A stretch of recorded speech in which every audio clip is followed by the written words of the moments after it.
At a very basic level, Bitcoin is just a digital file or ledger that contains names and balances, and people exchange money by changing this file. When Bob sells Carol a lawnmower for 5.2 Bitcoins, Bob's balance goes up by 5.2 and Carol's down by 5.2. There's no gold or government-issued money backing these numbers. Bob is only willing to trade his real-life lawnmower for a higher number in this digital file because he has faith that other people will also trust the system. So who maintains this ledger and makes sure no one cheats? One goal of Bitcoin is to avoid any centralized control, so every participant maintains their own copy of the ledger. One surprising consequence of this is that everyone can see everyone else's balances, although the real system only uses account numbers and not names, so there's some level of anonymity. If everyone maintains their own ledger, how are all the ledgers kept in sync as money is transferred? At a basic level, when you want to send money, you simply tell everyone else by broadcasting a message with your account number, the receivers, and the amount. Everyone across the entire world then updates their ledger. As a quick aside, I'm describing how Bitcoin works for power users, people who help maintain the system. You can also just use the system to send and receive money, though, without maintaining a ledger. If sending money is as simple as creating a message with some account numbers, what's to stop a thief, Alice, from spending Bob's money by using his account number?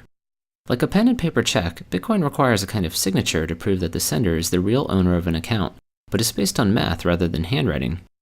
When a new account number is created, it comes along with a private key mathematically linked to that account number. If you've heard of a Bitcoin wallet, these keys are what it holds and are what allow you to create signatures.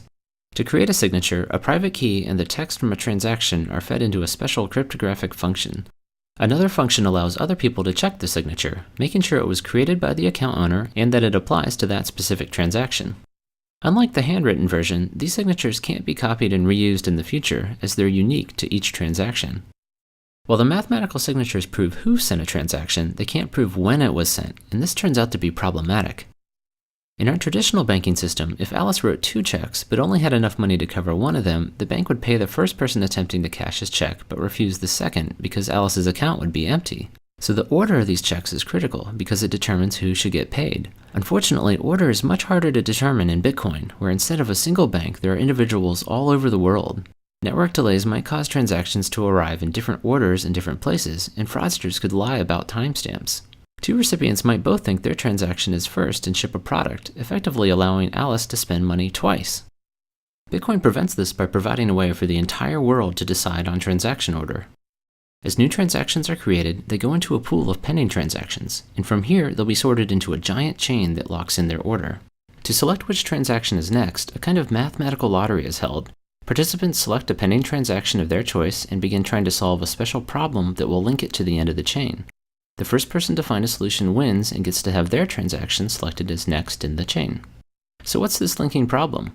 It's based on a special function called a cryptographic hash. As scary as this sounds, it just mixes up its inputs and spits out a number, but it's special because it's irreversible. There's no easy way to start with an output and then find an input that generates it other than by making lots of guesses. And this is literally what people are doing in Bitcoin, feeding this function random numbers until the output meets certain criteria.